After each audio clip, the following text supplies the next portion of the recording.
Hi, my name is Marcus, and this is a companion podcast for the C.G.Jung Helpdesk meetup group. I host live events on Zoom every 2 weeks about the concepts and ideas of the Swiss psychologist Carl Gustav Jung. Every event I give a presentation about the Jungian concept, so have fun with this event's topic. And I want to welcome you to a topic that I wanted to do for a very long time. It's about all the things that Jung talked about when he talked about the body. Because interestingly enough, he was a psychologist. He dealt with the psyche, with the mind of people. But at the same time, he talks really a lot about the body. And this is one of the topics that you normally don't find when you look up things about Jung. You very often find these archetypes, dreams, individuation, shadow, all those things as like these concepts that are known, at least by name, by many people.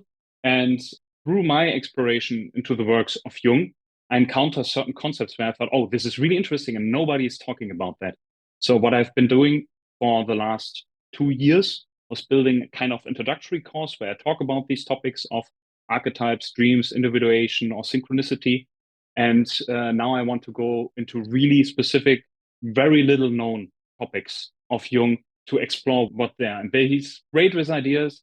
He's great with hypotheses, how human beings work, how interactions work, how the psyche works. On this case, even the body, set that then into a bigger context. And the first thing that one might notice when you read Jung is that he very often uses analogies of the body and compares the psyche to the body. As example, he says, if you look, for example, in your family tree and in your relative that you have that are currently living or even dead when you have pictures, you will find that you're very similar looking to them, but it's like a mixture that you have the nose from that relative, the ears from the other relatives, your height from another relative, but there's some kind of building blocks in your appearance that also come up in your relatives. And he says the exact same thing is happening with the psyche.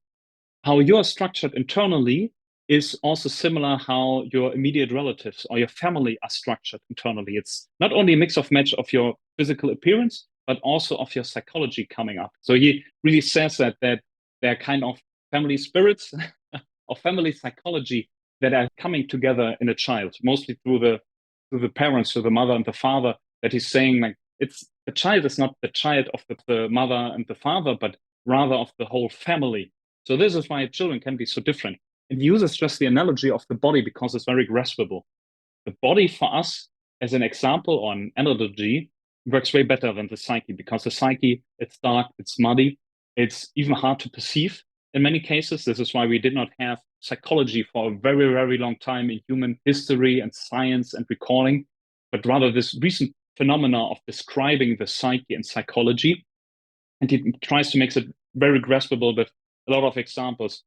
He says not only like the body parts or the psychological building blocks that you have are similar to the body, but also similar to the body, there are parts of the psyche that can never be conscious. He says conscious is the things that you know, you can understand, and that you can also relate, let's say, to yourself. So everything that you know, that you are, that you have experienced, this is connected to the I in German, das Ich, or in English, ego.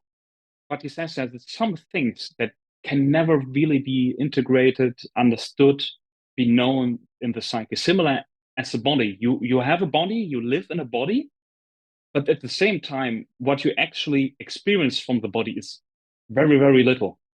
Because many things are automatic, like your whole digestion, your heart, your breathing. This is all unconscious, automatic behavior that happens in the background without you thinking about it. This is a good thing. If you would have to think about our heart beating and keeping it on via conscious effort, I guess everybody would have been died already a long time ago. And he says the same thing is with the psyche and with the unconscious. There are just processes happening in the background where you can feel the effects when they're not working, but normally not. They're just always there in the background working. And this is how he describes instincts or archetypes or complexes. These are just organisms that are inside your psyche acting with an agenda, a worldview, goal, actions, similar as you have in your body a lot of self-sufficient parts. Like your liver does its own thing. or even your digestive system has a lot of bacteria. A tremendous amount of human body weight is just bacteria, and they have their own thing. They do their own automatic processes and have their own worldview and agendas separated from what we want. And like that, also, as the body grows and changes over time, the psyche changes over time. So we start as a small child, we grow up, we are not so, let's say, sophisticated in what we do, walking, grasping things, talking, and we grow bigger and stronger with time. And at a certain point, it shifts and the body becomes weaker, more frail. And at a certain point, it dies. And he says that also about the psyche, that psychological needs change. And we know this and have this conception, for example, for puberty. We can say, oh, yeah, a child is very different than a teenager and is very different from an adult.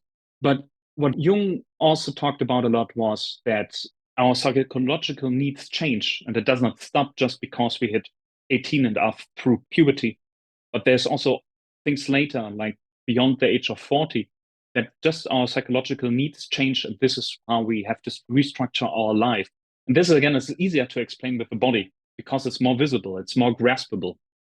And one part that he uses very, very often is to say when we have a depression, or we would call it neurosis or complex, he would compare it to, okay, how does the body react to a foreign agent, like a virus? When you have a virus, you get a fever, but the fever is not from the virus. The fever is the reaction of the body to kill the virus. And he says it's the same thing for neurosis, that this is a healing mechanism to make you aware of certain things, to push your awareness in a certain direction. This is also something that Freud said. This depression, this turning inward, is shining the spotlight on specific problems that you have, but in your normal life, not aware of, but you should be aware of. So your body reacts or your psyche reacts. So a lot of comparisons and a lot of analogies that work for Jung. And this does not mean that the psyche and body act the exact same way, but there's huge overlaps and huge similarities. Both have their own domain, but they are way closer than we think. And this is something that Jung stresses really a lot, that you cannot only focus on the psyche and you cannot only focus on the body. When you have a solution, you have to take the whole person into account. And I have a great quote here. The body is merely a visibility of the soul, the psyche, and the soul is a psychological experience of the body. So it is really one and the same thing. Therefore, a good truth must be true for the whole system, not only half of it. And he would use very often the body to look into the psyche because of those connections, because they're not completely separated things that are not related to each other. That is, yeah, it's a ghost in a machine, the psyche, but rather it's intertwined and intertangled. Body and soul are one thing. We do not suffer in just one isolated corner of the whole. If the part suffers, the whole suffers. And this is something very interesting, how he treated patients. So Jung was a therapist and he worked his whole life as a therapist and had patients. And he would look in all aspects of the life of the patient. So he would not only take an isolated human being, but rather say, okay, what relations do you have? How are you integrated in your family, into other groups, into society? What is your history, your past, right? But he would also take a look at the body and draw comparisons there that bodily symptoms are a sign of psychological trouble. And I have another quote. So such suspended ideas can express themselves easily in the body, in certain skin troubles, for instance, or superficial nervous troubles, anesthesia perhaps. Also, very frequently, troubles of the stomach and intestines fits, of diarrhea or constipation. People who do not want to give something away produce an extraordinary constipation. There are very funny things like that, quite comical, so obvious that one doesn't believe it. For we are quite disinclined to believe the obvious things. We always think that the truth must be very complicated, very subtle. If one says something quite simple, everybody thinks it's not true. So to draw this comparison between, okay, somebody does not want to give something away, that's why they have constipation. Or somebody cannot swallow a truth, right? Cannot digested is that they have problems with swallowing. And he comes from a psychoanalytic school of thought.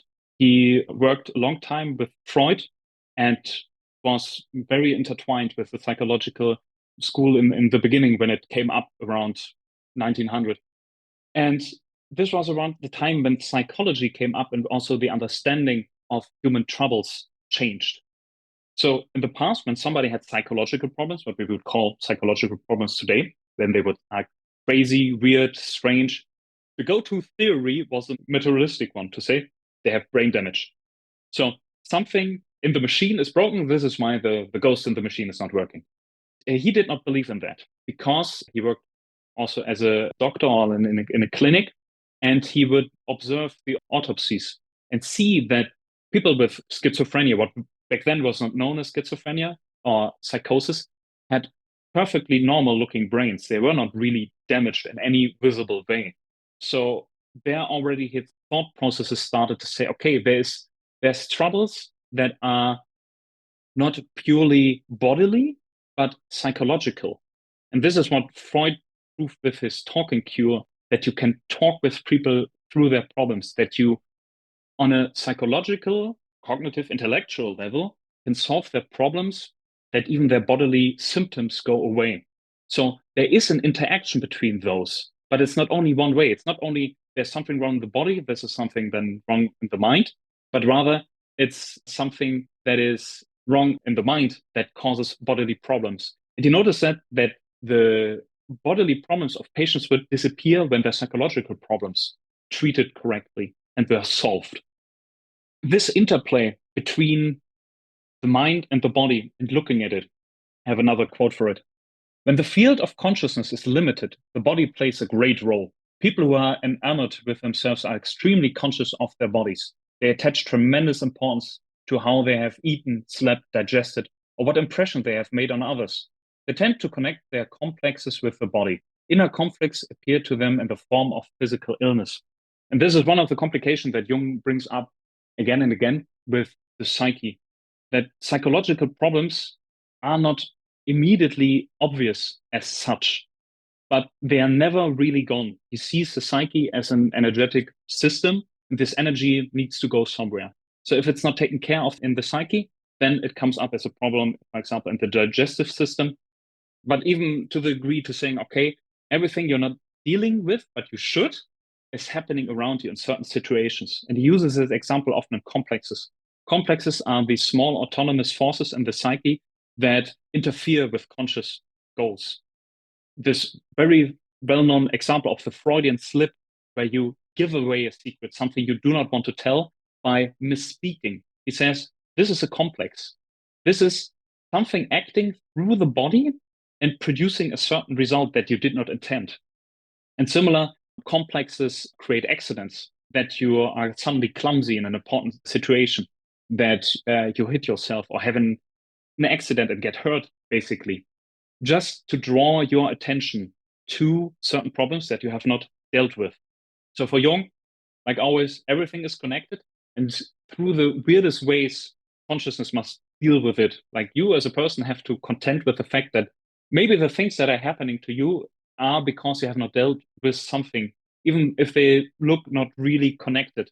But then the job of consciousness to find this connection.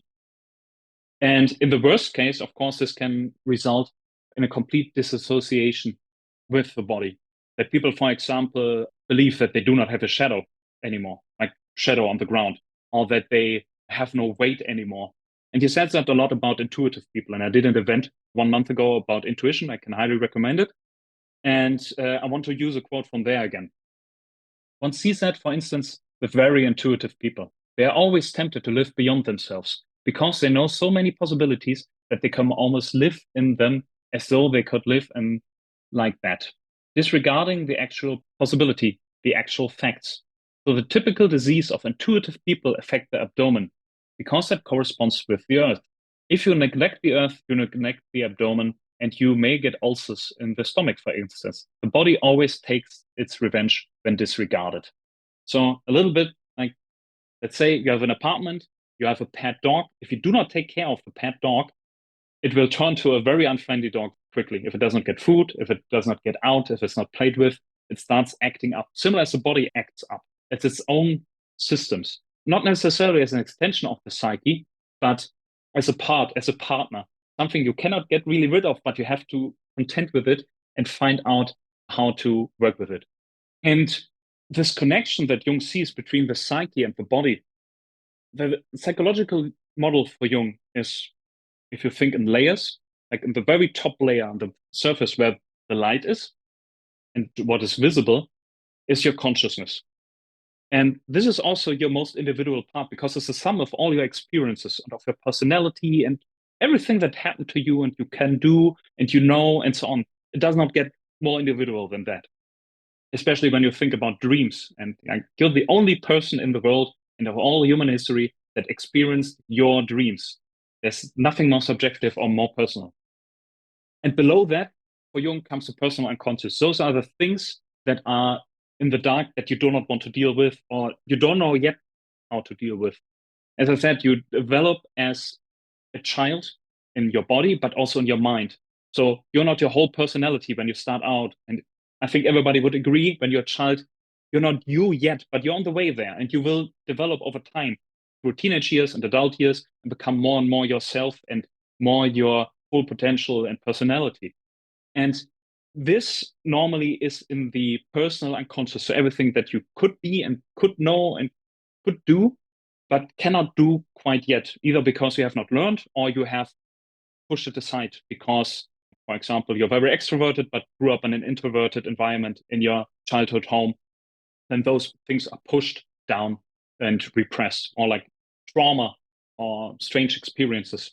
And you have below that, so this is like the personal thing, this is still related to you, but you're more similar in your personal unconscious to other people, where also the shadow is, than in your consciousness. And below that, there's something that also not a lot of people know, becomes the family structure, the family psychology. So things you share with your immediate relatives. Below that, then comes your culture. Below that comes the collective unconscious. And the collective unconscious is basically everything you share psychology-wise with every human being that ever existed and will ever exist. So that's very impersonal. And this is where the archetypes are. And if you go even lower there, then you come to the point, okay, it's not even human beings anymore, it's animals. Like we have instincts that you find in other animals and certain patterns of behavior that you have also, like let's say mammals, and then come reptiles, and then come even insects, maybe even plants. And of course, if you go lower and lower and lower, at a certain point you hit the body. And in the body, you're not very individual or personal in the sense of everything has kind of a body, and your body parts, your blood cells, your bones, and so on. This is not very individual. And if you go even lower, then you come to chemistry. And even lower, then it's just physics and quantum dots or whatever. And so there's not a clear line to draw back, okay, where does the mind stop and where the body starts? Because it's all intertwined, it's all intermingled. And this is something that Dawkins also said, like if you would, as an alien species, take a duck, you could find out so much about the Earth, about the atmosphere, the physical laws, just by looking at the duck, because the duck is adapted to the environment that's living in. Similar as human beings, similar as our psychology is adapted to a certain reality, which is always with us. And through this body, we're in a pretty special situation because the body binds us to the here and now. There's not really a way to escape the here and now. Maybe in your mind, and maybe in your fantasy, but the body is always there where it is. And I have a great quote for that. You cannot be conscious of many things simply because you are not where they are. I'm not conscious of what is happening in the library, for instance. And I cannot hear what somebody says in the library because my ears are here and not there. If I could do without my body, then my ears might be anywhere in New York or in Stockholm. I could hear and see all things, God knows what. But as a matter of fact, there is a body, and the body is in time and space. If it were not, there would not be that restriction of consciousness. Also, if there are no restrictions, there would be no consciousness. For if you are conscious of a million things, as it seems to you, you are conscious of nothing. Your consciousness is then exceedingly blurred. And the distinction, the real essence of consciousness is exclusiveness. You must be able to exclude many things in order to absolutely be conscious. So the restriction is the very being, the very character of consciousness. And the reason for that distinctiveness, that particular capacity of acuteness of consciousness, is the body, which restricts you to a certain place and a certain time. And this is the interesting thing, because he says that in general about consciousness, that in regards to be conscious, you have to restrict everything else. For example, when you drive a car, you should try to get rid of anything else and concentrate on the road. Otherwise, accidents happen and you might die, and other people also. So, but the body forms a conscious function for that, to have you in this moment in time and being only aware of many limited things. So some people of you might have heard of it, that there are millions of impressions raining down on us every second. But consciously aware, we are only of very limited amount, and we can only deal with certain things. So you have, for example, in the brain, there's this working memory, and you can hold something like 5 unrelated facts at a time. So some people can 6, 7, or 8. It's not like there's some people who can hold millions. It's always, there's a bottleneck, and the bottleneck is the body, the things it can perceive. But at the same time, it's necessary for consciousness to develop, to do it step by step, to be only conscious of one thing and then the next thing and then the next thing and then the next thing. Because only then you can create a complex psychology by building it brick for brick, but every brick in a very decisive way. So moving further with the body, and what does it mean that you have a body or things have a body? The interplay for the psyche and the body goes further, and this has to do with libido. This is a term known from psychoanalysis, from Freud, very much connected to sexuality with Freud, or let's say a survival instinct, because he was not so clear about his definitions. And a lot of things fell under sexuality for him. For example, the first coming up of sexuality is when the infant sucks the breast of the mother. For him, that's a sexual act. And then sexuality goes away until people hit puberty, and then they're interested with genitals and so on. So very broad understanding of sexuality from Freud. But for Jung, libido means just force that does something. It's creating something. For example, let's take money. He said money is a fine symbolization for libido because money can make things happen, transforms from different forms. Like your work, your labor, it's generated into money, and with that money you can buy a trip or a car or computer or anything. You transform it into a different thing. But the interchangeable medium is money. And for him, that's libido. And libido turns into certain things. When we have willpower and we make things happen, we do it with libido. But our consciousness have a certain degree of things that happen consciously, and we can even prevent automatic responses. For example, breathing. We can decide to hold our breath up to the point where our body says, okay, no more, and continues breathing against our will. But there's a lot of libido happening in the background, in the processes, but we have a small amount that we can use for certain things. And he says this libido, it always needs to express itself, the psychic energy, and it has to go specific places. And very often that's a manifestation place. And he says when he had patients that were very creative, they had to create something. They had to paint, they had to write, they had to make music. And if they would not do it, they would get psychological problems because the libido was still in their system and it was not going where it was supposed to go. So it was wreaking havoc in their psyche. They would get depressed, they would get bodily problems up till the point where they start to create again. It's similar to a cow which has an udder and it's just producing milk all the time. And if you do not milk it, the udder will get bigger and bigger, and it will be extremely painful for the cow, especially for modern cows who are, let's say, bred to have this very high throughput of milk. But this is what meant it needs to go into a specific form. It has to manifest itself through the things that you do. He says many of the psychological problems that are happening is because people do not the things that they were intended to do.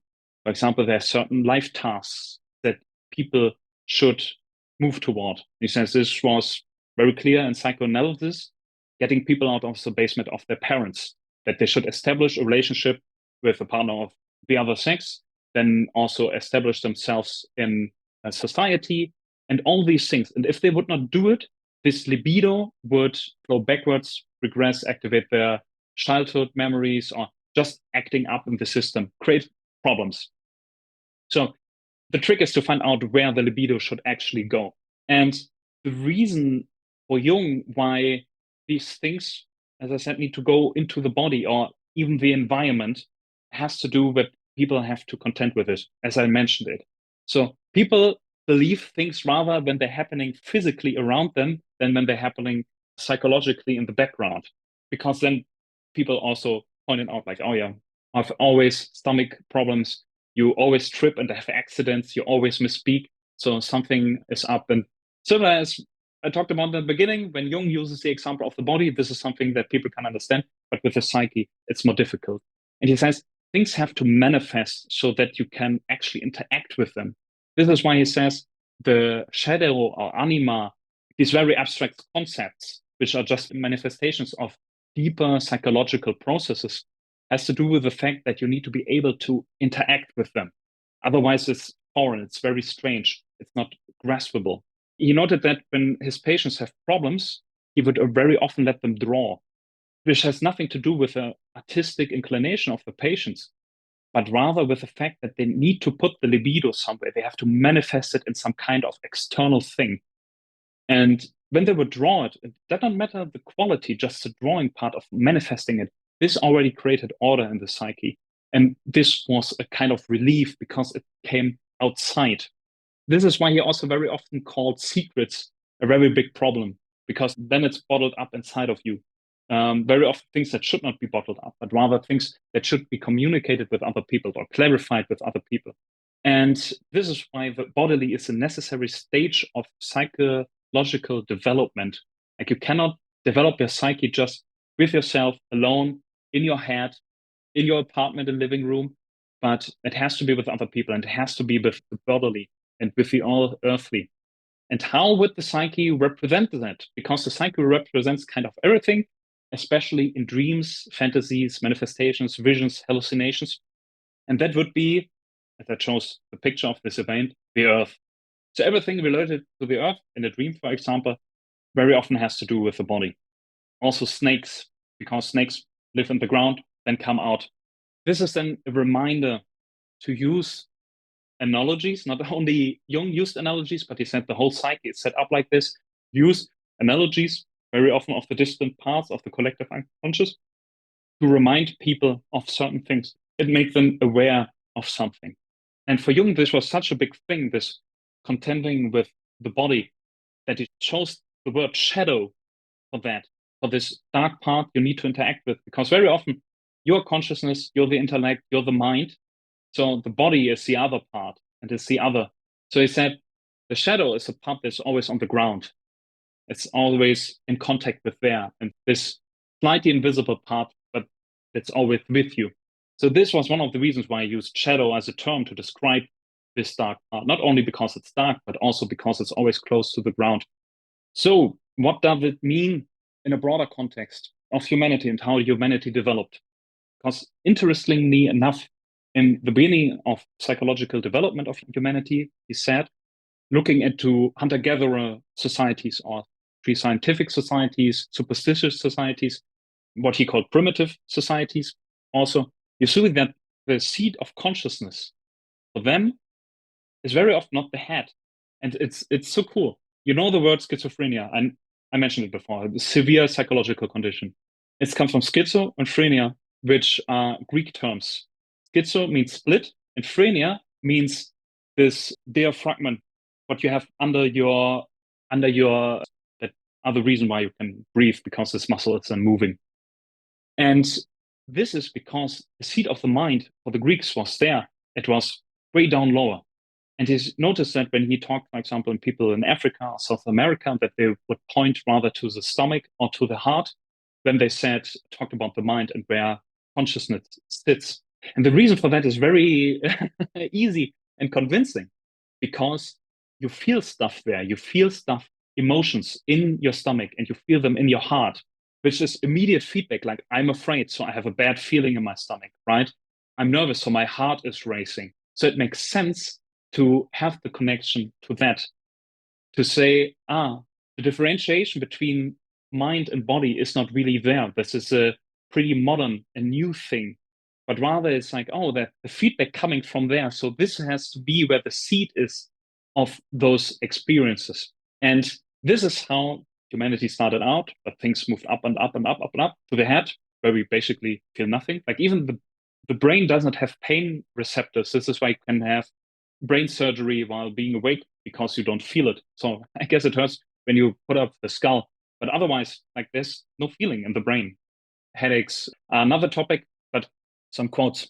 The scorners or despisers of the body would be the late Christian point of view, according to which one must despise the body because it's awkward and always teaches a different truth from what is the spirit.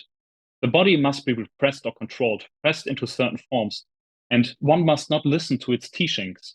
Therefore, the persecution of the body in the church, the glorification of the spirit through the modification of the body.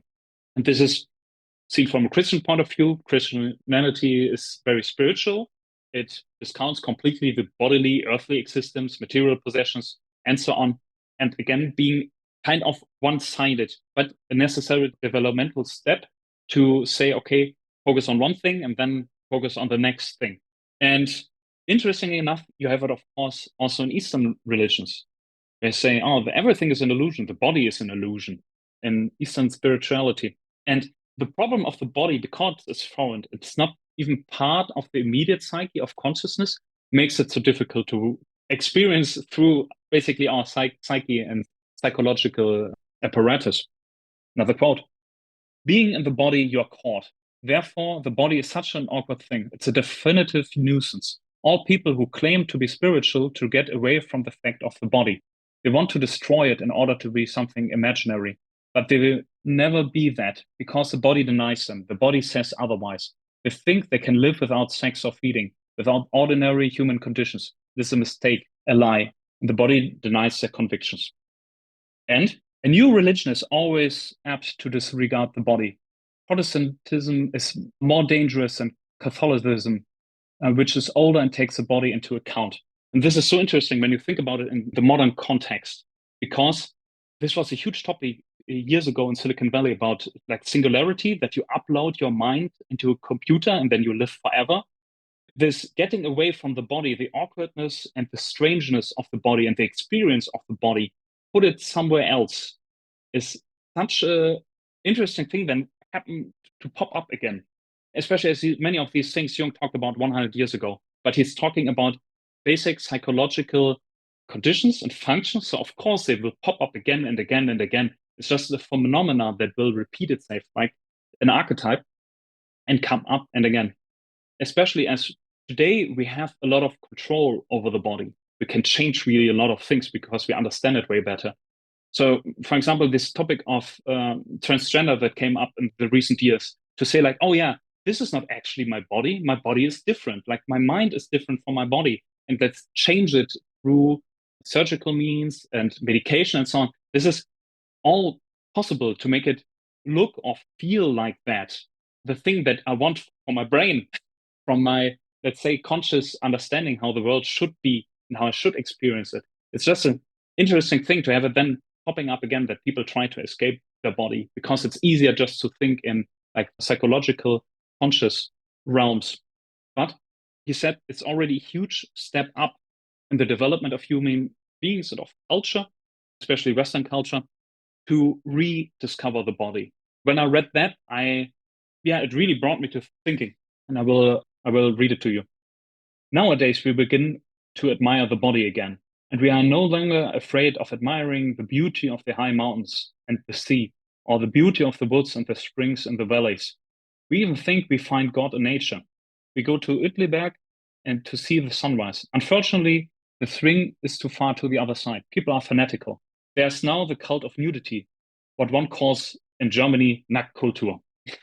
And this is really funny because I'm from Germany, and it's true, like especially in the eastern part of Germany, you have this FKK, which is this free body culture where people are just naked at the beach, especially. And so I have some lakes close to me, and every summer the naked people are there. And says for centuries and also millennia, where the body got less and less important through Christian spirituality, people are now rediscovering it. And we really see that in just a lot of aspects. Like if you look into the internet, like everything is incredibly bodily. People go to the gym, people show their bodies, people take supplements or hormones and everything. So it's extremely focused on the body now. This what was not so prevalent in the past and which was kind of missing, he said, as a developmental step in culture and human understanding of human experience. And the more you think about like how important the body is today, and like 100 or 150 years ago, nobody thought about it that way. It's something you have, something that gets sick. But at the same time, this is where we have a lot of control just over it now because of our understanding. And I have to say, just as a conclusion to the things that Jung talked about when he talked about the body, while he talked a lot about the body, he did not give any advice for it. So his therapy practice at the same time was always psychological, purely talking with people, let them do things. He said that was very important that they actually do things. But let's say what we say today when somebody is depressed is saying, okay, do sports regularly, go outside, experience nature, all these things where we know that they work because, of course, the body can, or things happening in the body can have a negative influence on the psyche. He never gave those advices. So he's stating and hypothesizing, but at the same time, not really giving an advice, or at least not writing it down. But at the same time, we have to think it's 100 years ago. People were more in nature. People were more connected to the things that are happening around them. So this level of abstraction that we have today, that you, for example, take a supplement, did not exist back then. You had to eat the real thing, and the real thing very high likely came around you, and you even planted and grew it or killed it. So I would be very interested to know what you would think about at the same way, more bodily conscious approach, but at the same time, even more removed and abstract view of the body that we have today. Yeah, but this would conclude my presentation part and all the things that I could find about the body. And I want to thank you for your attention, and I hope you learned something and had fun. And yeah, this would conclude the presentation part. Thanks. This was this event's topic. Thanks for tuning in. During an event, a discussion part follows after the presentation where all attendees discuss the just presented topic or other Jungian concepts. If you also want to join, find the group on meetup.com. The name of the group is C.G.Jung Helpdesk. Also make sure to subscribe to the podcast on the platform of your choice. See you next time.